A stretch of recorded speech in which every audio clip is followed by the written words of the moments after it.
Travis Wayne Goodsell.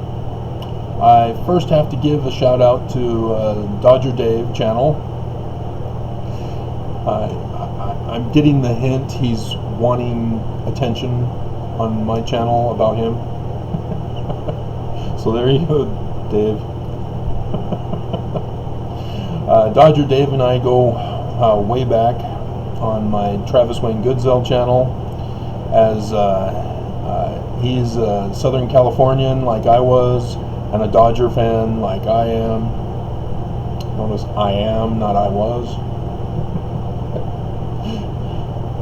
True fans are always fans forever. So, Dave has a lot of knowledge about the church.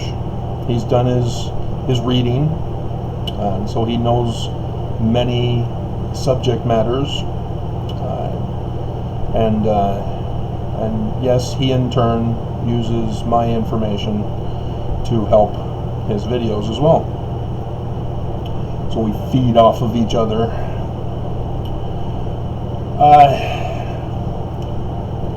I don't know where the woman was who said she would love to date me. Has she run away? Was she not being sincere and genuine? Do you not understand that if you want somebody, you've got to put the effort in? You can't expect the other person to just magically feel the same way about you and do all the work instead. I did my part. I replied. So if you're gonna remain hidden and insecure, that's on you. I don't understand women's insecurities, technically. There's a fetish for every stage of a woman's life. And so I don't understand. You know, back in grade school, into high school, you know, the women were all concerned about having a Barbie doll figure and being blonde-haired and purposely being dumb to conform to the dumb blonde stereotype that was being made fun of back in those days. There's a fetish for everything, girls. Everything. You just have to find the guy who finds you as their fetish. It's that simple. And I'm sure you all wanted to know that, didn't you? But, yeah, you just have to understand other people and love. Be kind. Don't be mean.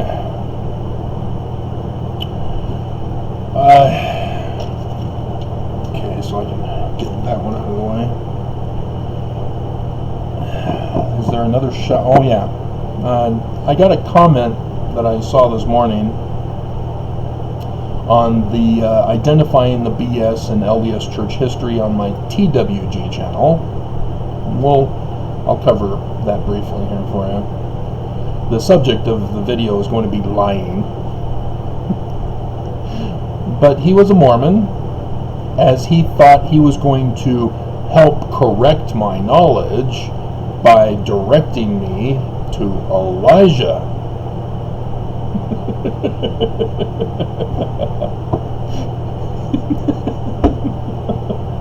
If you don't understand why I'm laughing, you've not been a regular on my videos.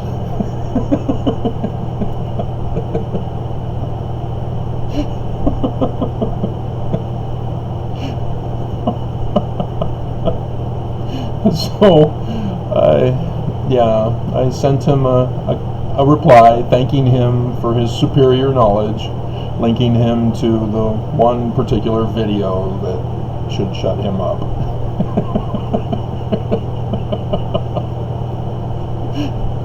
But I do appreciate his not being mean and abusive. You know, he was trying to be sound, so I gave him credit and I accepted his comment, and I then replied.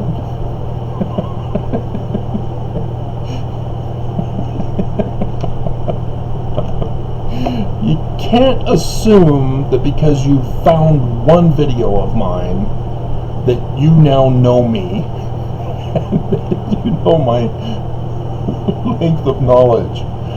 Because the video that I linked him to explains some of the insider information I've been privy to in this church.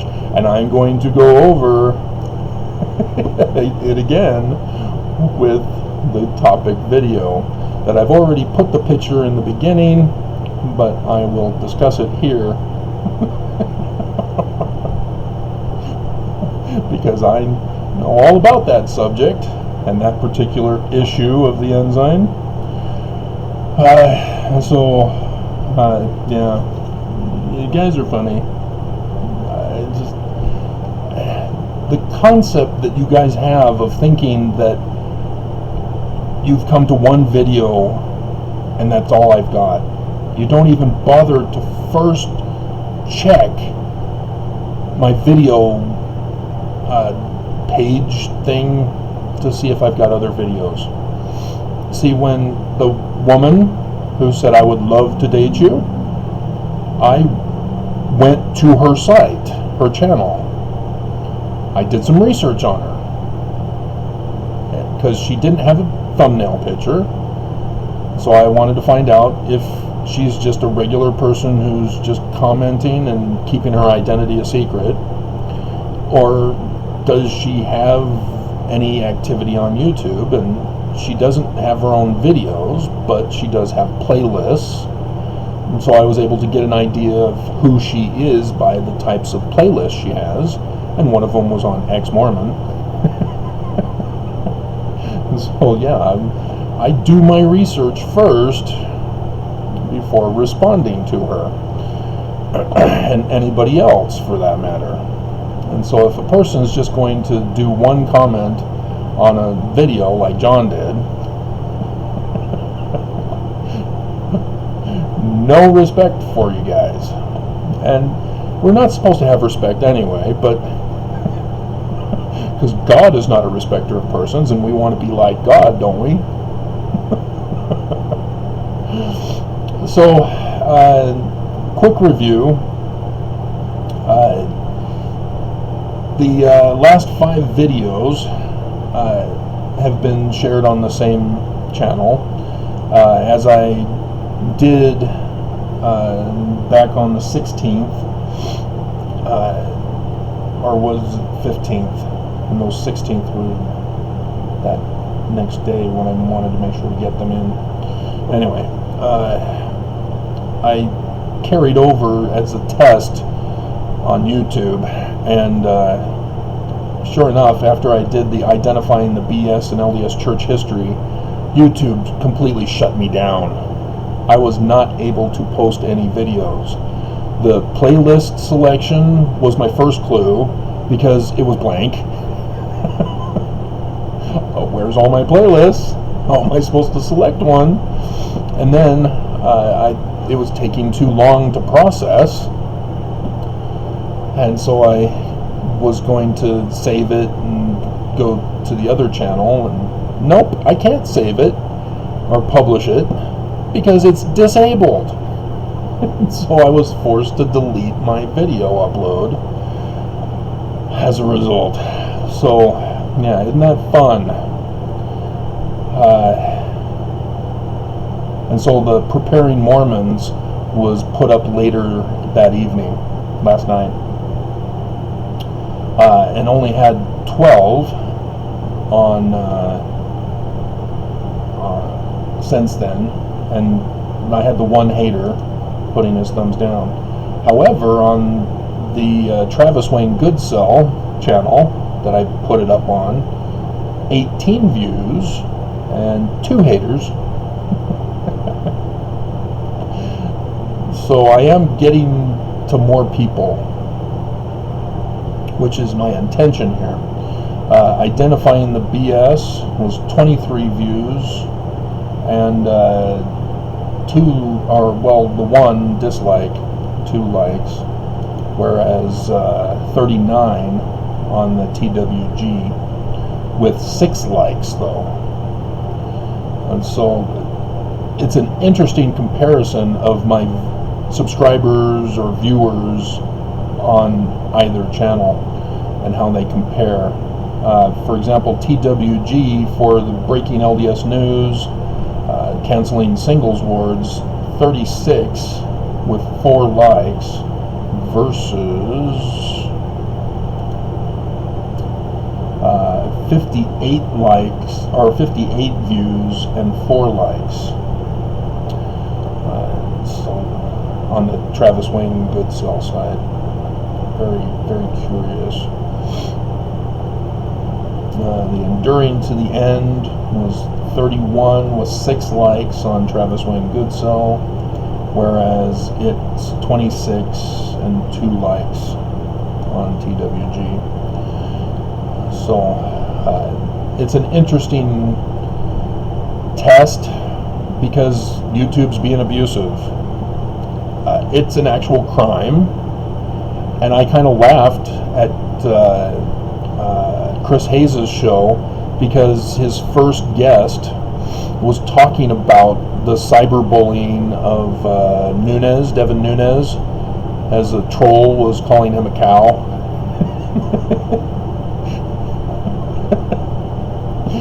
And the guest was explaining the law in regards to cyberbullying, and in this particular case, it could, but you have to look at the whole context of that cow's comments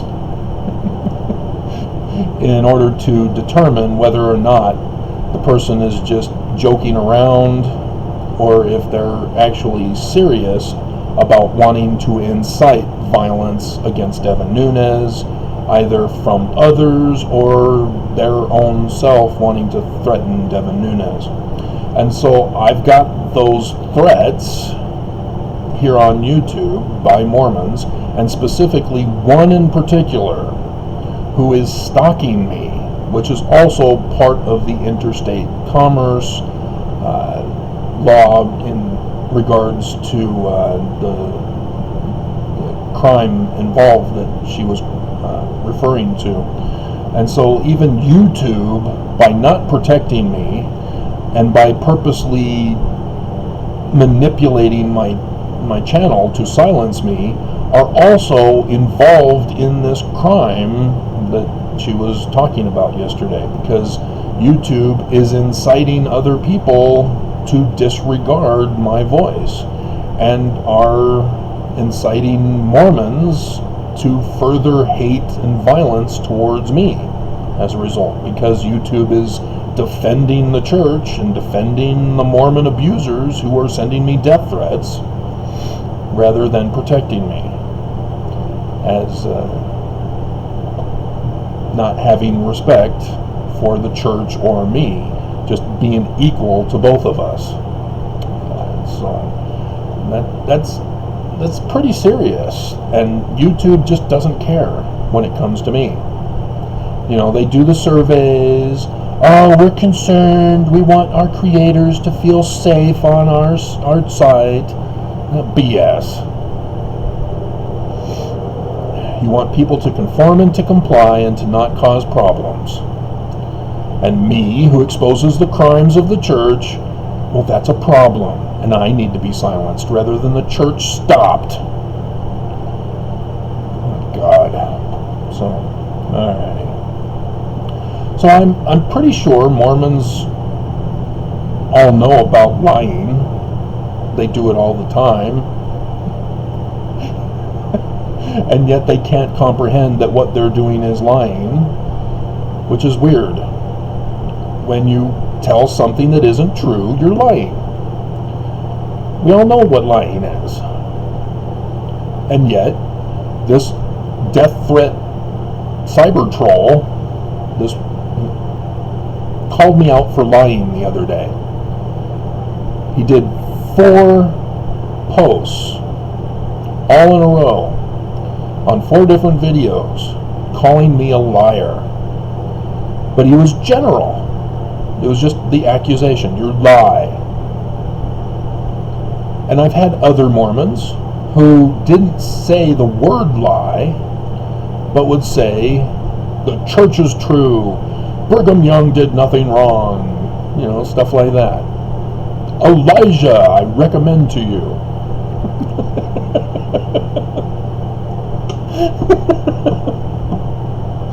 Oh my God, how funny. And so, Mormons don't realize that they're telling lies.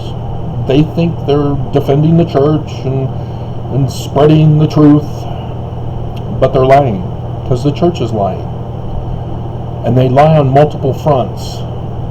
And most of it's from church history, but there's also the doctrinal aspect of lies, and the theological aspect of lies, and the scriptural lies. If you're concerned about what scripture lies are you talking about, Travis, where's the corrected translation of the Bible? Article of Faith number 8. How many prophets have we gone through? And Kimball with that 1979 version of the Bible? Why did he take out the Apocrypha? And why hasn't he not bothered to correct the translation?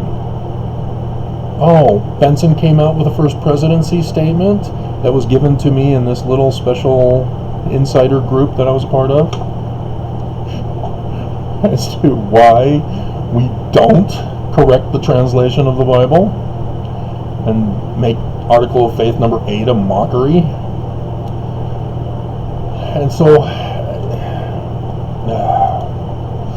let's go over the big lie of the church that the church has finally been forced to confess to. That you've already seen the pictures. The one that I grew up with, because I'm an old geriatric man, right?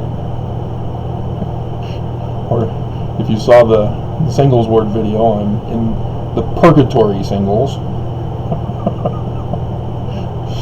Is the one that I'm going to put up with Joseph Smith, got his arm up and he's looking over the plates, and then there's the sheet dividing the table from it looks like Martin Harris from this tiny angle, as Oliver Cowdery, we know, took over, as the story tells us. But why was Oliver Cowdery? We're not going to talk about that. But that was my education on the coming forth of the Book of Mormon. Was that picture right there. That was what I remember seeing in seminary. That picture is, and that teachers I still remember to this day told about the sheet that was placed between them. And I don't see any Urim and Thummim or his hat with a rock. One rock, not two. The Urim and Thummim, nope, just one rock. There. And so yes, if you've heard that the church has now come out as the woman formerly called my second ex. We went down to the Church History Museum when they reopened it and saw what they had there, and I was shocked. They were showing the seer stone, all nicely polished, not the two ugly rocks that he used in his hat. And they had a replica of the Book of Mormon plates so that you can practice lifting them to see how heavy they were, as Joseph Smith was able to run with them through the forest.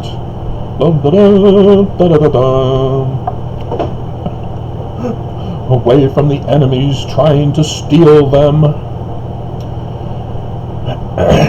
And so, yeah, It's very simple, Mormons.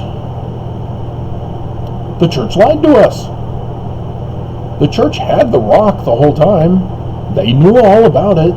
They had the documents. They had the Joseph Smith papers. They knew Martin Harris is the only source for the rock and a hat. Did you catch that? Martin Harris is the only source. Not that Joseph Smith had the rocks and a hat, but that he used it for translation. Because only Martin Harris, Emma, and Oliver Cowdery are said to have been involved with the translation. Nobody else is involved. So the witnesses, why are they witnesses? Only Oliver Cowdery and Martin Harris would be the only witnesses, but was it the sheet, or was it him looking at a rock and a hat? How could they see the plates? Because we've been told they didn't see them.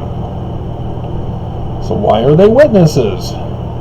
And what is it with the witness statements being placed as an added insert in the back of the 1830 version that the church has in the Joseph Smith papers? I did that video. And so, the one with Joseph Smith looking at a hat and a rock on the stairs with Martin Harris down below. I'm kind of curious about that, but I don't know the architecture of the particular house that they were using in Harmony, Pennsylvania, north of Pittsburgh. Did that video too, just in case you're wanting to correct me on my knowledge, like John thought he was going to do. So, yeah, we need to talk about the enzyme, don't we? Okay, here, the enzyme, there is one other one. Yeah, there's even one artist who portrayed Joseph Smith as doing all the work himself. I hope I put that one in there too. So let's bring up the enzyme. Notice, I hope you notice, it's awful small. If you use your cell phones, you're going to have to blow it up. But February 2001, yeah, I know all about this one. Because I know the supervisor who was in charge of the making of the enzymes. Because I was the insider at that very same year. In fact, 2000 to 2004, it was extended for an additional 2 years to make sure that I was involved in the finishing of it, as I was on the top committee involved in the project that I was working on. That gave me insider information that I also told you about in one of the videos yesterday about the tower, and section 101 is referring to the church office building. Yeah, I know the people involved. I know how the enzymes were made, and Mormons don't. Mormons assume they know. Oh, it's scripture for our day. The prophets all approve this. No. That's not the process. It may be now, but not back then in February 2001. As you notice, there's no sheet between him and Martin Harris. See that? Martin Harris never said he saw the plates. He claimed afterward in a vision that he saw them. Big difference. between seeing the actual physical manifestation and touching them and seeing the engravings to verify that the Anton transcript is accurate versus something that was just written down to satisfy him so that he'll pay for the publication. So, yeah, Susquehanna years. Oh my God. Remember Harmony, north of Pittsburgh. I did the video. Oh, the privilege of prayer. You know. Memories on the corner of my mind. So, yeah. The church has lied. I just showed you one example that everybody knows. So if you're a Mormon now who grew up knowing about the rock in the hat the whole time, guess what? My generation, there was no such rock. There was no such hat. I don't even think Joseph Smith was ever portrayed in paintings with a hat. So, I mean, please, guys, just stop. You're digging a hole for the church and yourself deeper than you can get out of. You're just shaming the church, humiliating them, as the church leaders are just laughing at you for your ignorance and stupidity. Literally, they're laughing at you. Because this is what they want from you, is stupidity, dumbness. They want you dumb. They want you to conform and to comply. Because as I did those breakout videos that panicked YouTube and the church is planning on removing the whole history altogether. They may talk about Joseph Smith as the founder, but all the first vision, Moroni versus Nephi, and Elijah, gone. They have to get rid of it. They cannot remain what they're hinge pointing into and keep it. And the Book of Mormon, bye-bye. Yeah, we already did away with the Apocrypha. Bye-bye Book of Mormon. Bye-bye Doctrine and Covenants. Yeah, well, how's they going to do that, Trev? Oh, yeah, you never watched 1984, did you? You just have somebody speaking, telling you what to believe. That's how they're going to do it. So, conference is going to be where Mormons will hear the word of the Lord, and you will not be allowed to have your own copies. They've already stopped the DVD productions of conference. So, yeah, it's coming. And unless things happen that prevent them from obtaining their goal for 2024, that's the way it's going to be. That'll be our new normal.